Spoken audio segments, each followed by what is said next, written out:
Okay. It's already soaked.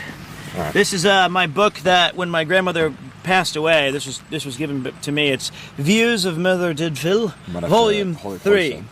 Oh, okay, let me see here. Oh, shut up. Trying to get the... If it takes up all the camera, it should... Oh, wait, no, it's the ISO, isn't it? It's stationary. Okay. There you go. So this has a bunch of historical photographs of the town itself from what it was like when she was born. So there's a notation here that says, Grandma grew up at 50 John Street. She was born in 1921, so this is a pretty cool picture. I have a picture of Merthyr Tydfil, John Street, 1921. So she grew up there near the Hearts of the Oak. Some restaurants. It looks really nice. It does, right? It looks really pleasant. And hold on, I got a picture of me pops. That's a little Americana later. I would like to go to the Merthyr Tydfil Old Town Hall, which was still around in 1990. They went inside there at 1995, and they may have purchased this very book at this place. But I think the further we go back to my grandmother's, look at that, 1923. Merthyr Tydfil is this booming, exciting. I want to go to High Street.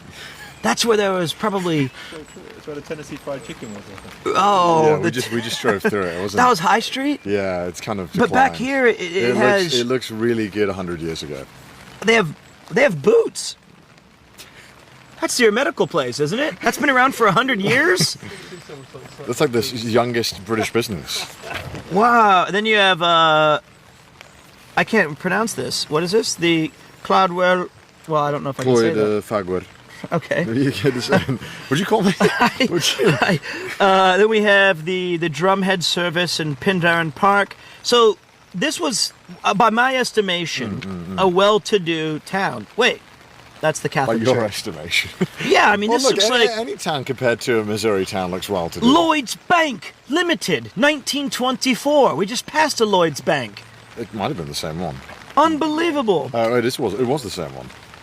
So High Street, I mean, look, they had drones back in 1929. Illuminati, I knew it. We're acting like this is new tech. It's been there all along. And then there was Thomastown Park. It looks like there's some people playing an early form of tennis or Quidditch. Yeah. We have the Burton.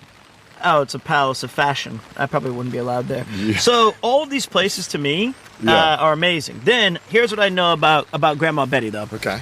So I looked through that. I've been excited. I have her obituary here and a picture of my dad. But it says on her obituary, Betty Macy, age 99, of Joplin, passed away at 11:17 a.m. Tuesday, May 5th, 2020, at her home after an illness. Betty was born April 19th, 1921 in Merthyr Tydfil, South Wales, Great Britain, to the late Lewis Phillips and Sarah Ann Howfield Phillips. My sister's name is Sarah Ann, so now I learned that she was named based off of my grandmother's mother. And she lived in Joplin since 1946. A homemaker, Betty had worked in the bomb factory during World War II. She became a naturalized citizen of the United States in 1959. She was a charter member of the United Nations Club, which was formed for GI brides from countries all over the world. She was a starting member. That's impressive. I've done nothing in my life. You started the member of Alcoholics Anonymous in Japan. I think I'm a branch leader. You're a founding member. I'm on their record boards. She was also a member of the Tea Cozies, a group of British ladies. The ladies still meet at least once a month at the British Club. Betty loved these ladies dearly, and the Christmas party at Shirley's home was the highlight of my year. She was a faithful member of Forest Park Baptist Church and was active with the Friends Sunday School class. She loved spending time with her Macy extended family, who loved and adored her. She'll be missed by everyone who knew her. One more thing, is that okay? No, may go for all of it if you want. Betty left Great Britain and her Welsh family on December 7th, 1946 to cross the ocean on the RMS Queen Elizabeth. Following 5 days at sea, she landed in New York, and she boarded a train and traveled across the states to San Francisco, where her love was waiting for her. Aww. She married Junior Lee Macy. Cool name. That's a cool name. I might have to go that path. Junior. That's pretty cool. Junior is such a cool name that just That's awesome. People don't do it anymore. She married Junior Lee Macy the next day. Can you imagine that? Getting on a boat, traveling cross-continent, and then getting married. Yeah. Anyway, following, she got married the next day. Yep. He preceded her in death in 1992. So, 1992, I was 9. That's how you were nothing. So I was but a speck of dust. So I used to go to my grandmother and to my grandfather's house in Joplin, Missouri every year since I can remember, 5 years old. She always had a bunch of wafers, traditional cooking, and Werther's Originals. She loved on New Year's, which I spent every year with her. She loved watching the ball drop in the United Kingdom first because they were ahead of us in the time. And she would tell me stories about how much she loved the United Kingdom. She always had these little tins with cookies and chocolate cakes. Yeah, that's like a standard. It's incredible. She always had a kettle steaming or whistling. That's pretty normal. And her home, even though it was in Anytown, USA, really did still hold on to the remnants of classic United Kingdom. And I know that in later her life, she hated the United States, much like her grandson. And but did you know? Oh, yes. That move was such a big deal, it made the local newspaper. Did you know this?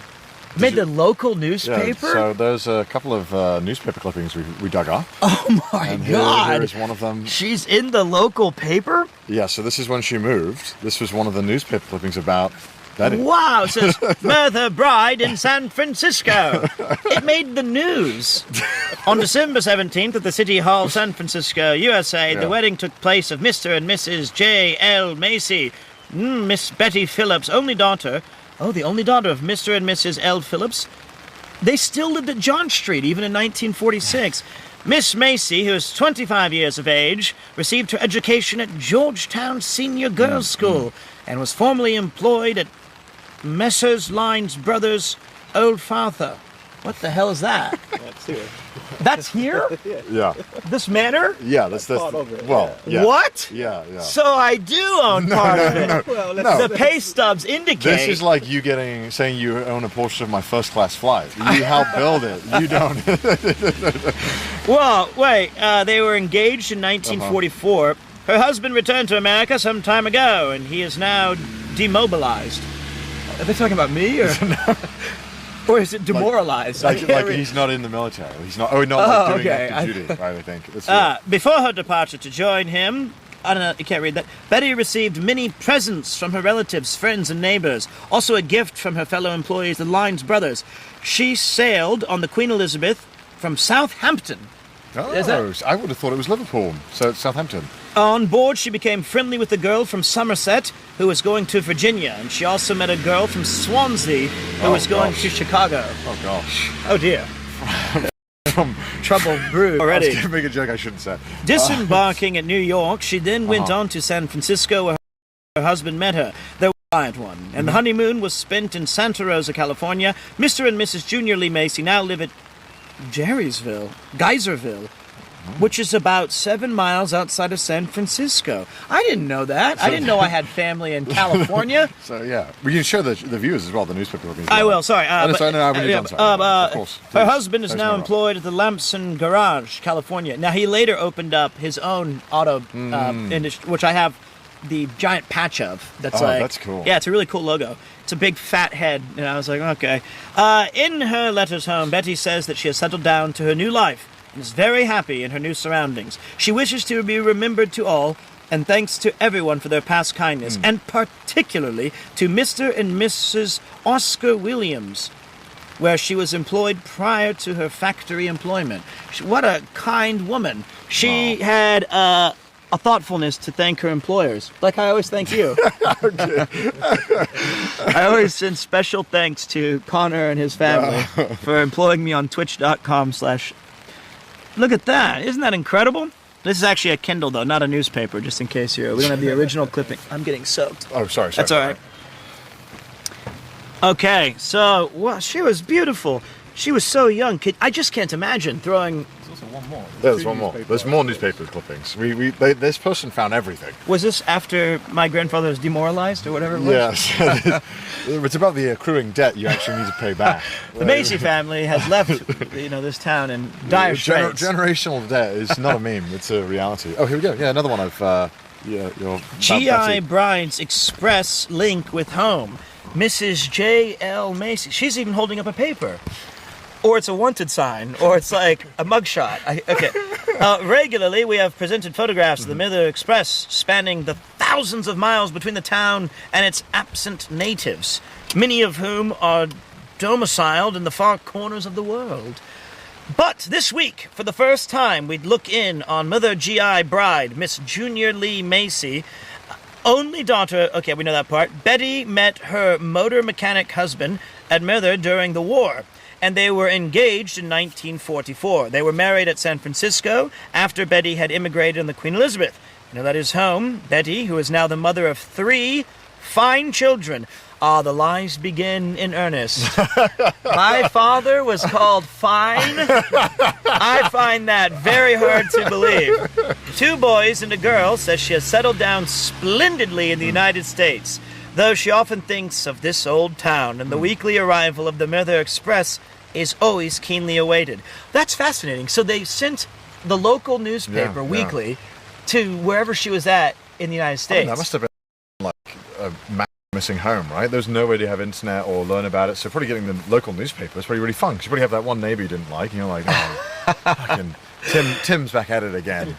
Our picture shows Miss Macy reading a recent issue in the grounds of her Missouri home. That's where I was born, in Missouri as well, or Misery. She asks to be remembered to her many friends. I think we have a real problem. Like, me too. I'm like, don't forget me. I remember when I won the axe swinging contest. But I guess it just her heart was still here in the United Kingdom. And she really wanted to say thanks to the people at Messrs. Floors and the Lines Brothers. And this would be around the time when she got that. You have a picture of my dad on a bicycle in 1950. That one looks 58. great. That looks amazing. Oh, wait, it says, this is to my dad. Oh. Ray, don't, wait, can you read my... Print this a good picture Isn't this of a you. good picture of you? Give it to your son or daughter and know your... I know you won't want it. Love, Mom. That's sweet. I know you won't want it. I did. She was right. The son did want it. Well, no, I think, he sent it to me, which, I mean, it is a really nice... Oh, wait. No, there's 2. Oh. Look at that. Wow, what a spiffing young man. Look at that. That's my pups. This is like a true slice of Americana right here. That's amazing. I didn't know that there was an extra little photo in there. It was stuck. Yeah, he's a handsome look. I mean, I have his ears, that's for damn sure. And he looked, I mean, geez, these are old photographs. And then... The real-life inspiration of Dumbo. That's the one. And then I don't know who this is. This might just be a bookmark or something from Stephen King. Just a child. Yeah. This is one of the fine... yeah. But I think it's my dad. It looks like his smile, that grin. So unbelievable. Yeah, so actually, Merthyr Tydfil, I don't know if you'd believe this or not, but at the time when your mother, or your grandmother was here in 1920, it would have already had a significant decline. No. Yeah, so actually Merthyr Tydfil's like economic peak was like 1890. What? Yeah, and that's when it was like peak, most people living here, like that was the high. During the Industrial Revolution. Yeah, so this was one of the key pivotal areas in the Industrial Revolution, specifically steel. Steelworks. So it was, and the reason, and it's pretty obvious in hindsight why it ended up declining, but basically, when you have a steelworks not near the ocean, it's kind of hard to get the steel out. So after 30 years, other areas in Wales and the UK started becoming more primary suppliers of steel, but then it became a coal mining town. So it wasn't always a coal mining town, despite what it's kind of famous for. So it was steelworks first. And if I'm correct, it's this building, right? So the family that it was the biggest ironworks, steelworks in the world. Yeah. Wow. And the family that owned all that, this was their residence, which is now a museum. Yeah. But what's really, really cool My about residence? No. Not your residence. What's really cool about your grandmother worked a bomb factory. And after the war, that became a toy factory. So you have to build something, and that was on this site as well. Bombs are just toys for adults anyway. So yeah, this is the location where your grandma would have worked. Oh my God. Like, so yeah, the manors there would have been here. It was a bomb factory before, but yeah, the steelworks owns the family that owned the steelworks owned this manor here. She said that she met my. Oh, go ahead. I was going to say, if you we'll take a look inside the museum. This is what the toy factory looked like. You can scroll. There's like several. Oh my God. That's what they produced. Those are the. She was happy and said big thanks to my friends who I worked here with. You wouldn't last a day here. I could do half a stream. Just looking at the pictures, I'm no stranger to labor, though. This is some of. Oh, sorry. This is the toy factory. Previously, the bomb factory where she worked. And you can see all the ladies trying. I might need to buy some of these for my child. Look at that. And she wanted to be fondly remembered and send special thanks to her employers. That's absolutely... it's cool that it's this well documented. Is that my grandmother? Nope. No, it's just a random woman. Just a random woman. I think that's the last photo. Oh, this is... yeah. Oh, Betty Close Family. Spoilers. Okay, we didn't see it. So the other thing I know is that she met my grandfather at a sock hop, which she called, which was like, you take off your shoes and it's in a big auditorium, and the GIs were lined up on one wall, and all the ladies were on the other, kind of like, twiddling their thumbs. And I guess Junior Lee Macy just found the one he wanted and walked over to her and said, "You're going to be my wife." Not so dissimilar how I met my wife. So, but yeah, it was just it's the other way around. It was the other way around. But yeah, it's kind of interesting to think that, like, probably in the 1920s they would have known that it wasn't as good, it wasn't as economically like a powerhouse as it was. So it must have been quite interesting living there at the time, thinking like, oh man, it's not as good as it used to be. What would be a modern equivalent? But then they had the coal mines, and then the coal mines really added a lot of work, and so that was pretty much like the job that everyone just did. Is there any place in Japan that you can think of where, even just 20, 30 years ago, Osaka? No, I mean, on Gunkanjima Island. Oh yeah, it used to be the most populated landmass on Earth. Right. Oh, the one that's completely uninhabited. It looks like they film all the movies there. Yeah, that small island that has dilapidated buildings. But like, yeah, it's crazy to think. But I would think as a young child, it still would have looked child, beautiful though. It still would have looked really cool. It was like, and some of the pictures that we'll be able to show at some point, and in there as well, it was like, it looked ridiculous how amazing this place was prior. I am generational Welsh. Yeah, I mean, Like- we do have like I don't know. Which should we show the family tree or later on? What do you think is? I think it would be cool to ask Pete what he knows Yes. about your other family, like what other. We're done. You know, Do you not know like your the great Phillips? grandma's? No. Oh, okay, cool. The Phillips. and you know. Did you I didn't know the no, Phillips no, until- you knew one more. You said your sister was named after Sarah, her Howfields. Howfield. Well, I didn't know that until There are I. a couple of other There's family names. Howfield, by the way. Sorry. I want to kind of change my name to This the Howfields. is Betty down the bottom right. And That's a there's man, obviously though. No, that's That's Junior Lee Junior. Macy. He looks nothing like him. And then there's Betty to the left. of Yeah. him. And then Betty had a brother, Ronald Phillips. Which is also her son's name. Oh. And then Betty's parents were Sarah Ann Phillips, who were the Sarah Howfield. Cool name. And then she was married to Lewis Phillips. Lewis Phillips. And then going back another generation, Robert Phillips was married to Margaret Phillips, who was Margaret Evans prior. Wow. So the Howfields, the Evans, and the yeah. Phillips. And then so Sarah Ann Phillips, or Howfield, was married to John Howfield, Right. but was formerly Corns. Corns. Yeah. So we own Cornwall. Or at least a Okay, fraction of it. I okay, think you if we can just show you're this. telling me that if we keep going back, I'm not going to have some sort of a trust. Look at these people. They're well-to-do. Everyone has taken their turn pillaging whatever 4 pence were lying around in this family tree. I just think it's so cool. What's your favorite of the family names? Evans, Phillips. What? Corns, Should I show him the breadth Howfields. of the family? Yeah, Do you just slide it to. do you want to see how much they found out? Yeah. Look at this. Oh my God! This is one side of your family that they have branched out. This expert branched out for us. Look at the absolute insanity that is the size of this family. This is one branch. And this the Phillips. That's just the Phillips. And so the one, Slide it again, you've got the Howfield. and then this is the Howfield, which is even more complicated. oh my God, the Howfield branch. Do you want to show it to the camera as well? No. They're going to take everything I deserve.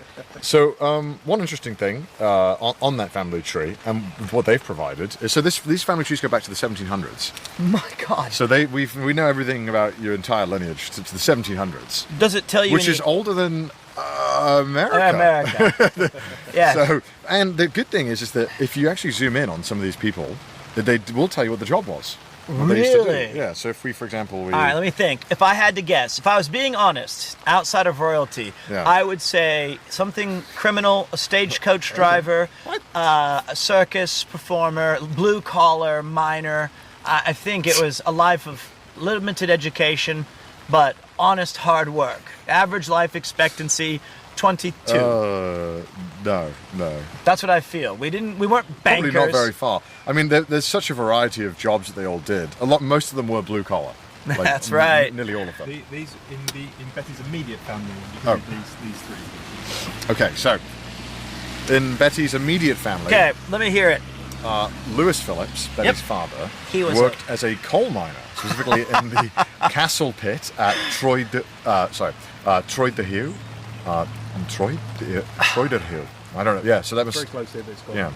Specifically Castle Pit, Tydfil. And his role was a vital part of the local mining industry, which supported the ironworks by supplying the fuel needed for smelting iron. So he was vital. Okay. It said so. Why doesn't you? Okay, you can just appreciate them.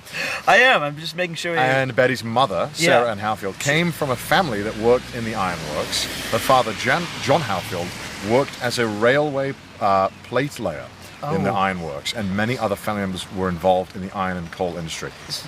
Not the conductor. He was he laid the tracks for future generations. And Betty herself worked in a toy factory. Specifically, it was called the Line Bros Ltd. So that was the Yeah. one that we looked at, the Yeah. toy factory. Yeah. And in 1945 after World War II, this marked a shift in the local economy from heavy industry like coal mining and ironworks to lighter manufacturing such as toy production. And a note from the genealogist says, Pete's family was deeply embedded in the working class industrial workforce of Merthyr Tydfil, contributing to both the coal mine ironworking industries that powered the local economy during the Industrial Revolution. Later this shifted with Betty's work in the toy manufacturing industry. Well, this is so comical to me. It's like What, because you're my- born broke? Yeah, well, no, I knew that, but it was like we went from helping lay the foundations of everybody else to what my wife says when I'm streaming. Oh, you're on toy time. So I'm just a lineage of playing with toys. So the level of detail here is kind of insane because they've also told us like where every single one of your family members was baptized. Baptized. The church they were baptized and where they worked, where they lived. Where they're interred. Actually, not many of them were. But like, most of them were, they worked in blue collar jobs like laying rail tracks. Come on, there has to be somebody there that's like. I don't want to spoil some of the Okay, good. some of the surprising jobs. ones. There's a couple of surprises that I don't want you to. Oh, good. spoil them. I'm just, I've always actually been a huge proponent of blue collar work. My dad, obviously, and like There was one job I remember. Somebody was a shoemaker. That's right. Daniel Day-Lewis did that. He was a cobbler for a while. You had in the 1700s. Oh my God. You were related to a Richard Richards, and he was a shoemaker. Richie Rich. Yeah. Isn't that Richie Rich? Richie Rich. He was the spoiled brat, He was wasn't a he? shoemaker. We'll go over more and we'll follow it a bit closer. But yeah, it's really fascinating. Actually, two sides of your family were shoemakers as well, which is So shocking. And then his father before him, Richard Phillips, Benjamin Phillips, born in 1739, was also a shoemaker. Keep your feet on the ground. Yeah, we're well grounded. We're laying tracks. We're making shoes. And yeah, it wasn't until around the Industrial Revolution where they did then pivot from being more, I suppose, making shoes, Well, and I would think into that being coal mining. It's interesting steelworks. because I would think cobbling is a kind of a noble profession. It takes a great amount of skill. I mean, back then there was no like, wow, you work a blue collar job. It's like they were just the jobs. Yeah. It was like I work at the tanner. Someone this had is to the make pub. the shoes I and thought, fix the shoes. I guess Yeah. I actually really think it's awesome. I Yeah. think blue collar is fantastic. So Yeah. I'm excited and proud of that. Yeah. I thought that once the Howfields would go to the pub industry, become landlords. No. No. No. Did they go to the pubs? I imagine they were. Okay, that's I there imagine we they were go. top customers. If I had to guess, They were punters at the local pubs and went to the constituent.